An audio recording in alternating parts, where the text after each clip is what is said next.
The methods you employed to carry out your murderous intent were only revealed by the later detailed investigation into the events of and surrounding the collapses and deaths of the babies, which commenced in 2018.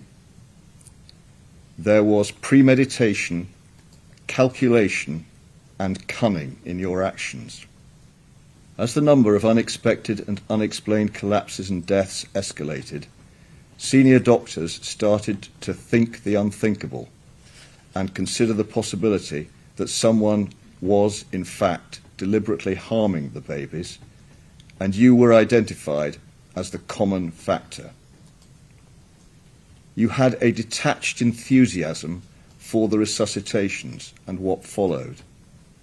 You endeavoured to impress colleagues and clinicians and sought reassurance from them as to your competence and skills, and would message others to the effect that no one was at fault.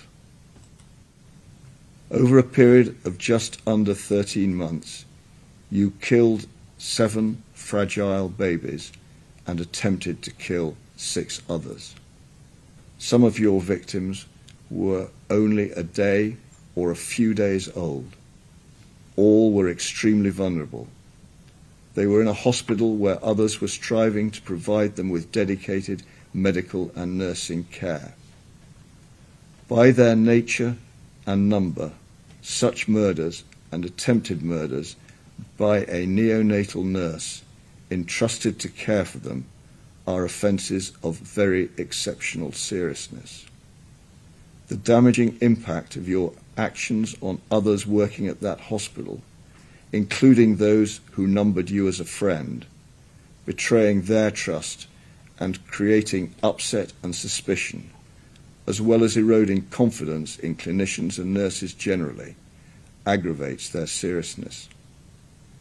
This was a cruel, calculated, and cynical campaign of child murder involving the smallest and most vulnerable of children, knowing that your actions were causing significant physical suffering and would cause untold mental suffering.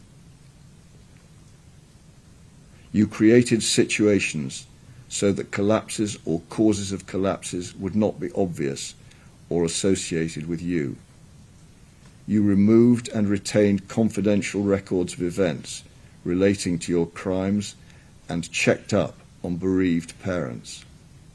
There was a deep malevolence bordering on sadism in your actions.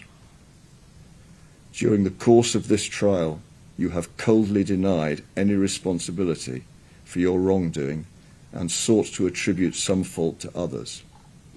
You have no remorse. There are no mitigating factors. In their totality, the offences of murder and attempted murder were of exceptionally high seriousness, and just punishment, according to law, requires a whole life order. Lucy Letby, on each of the 7 offences of murder and the 7 offences of attempted murder, I sentence you to imprisonment for life.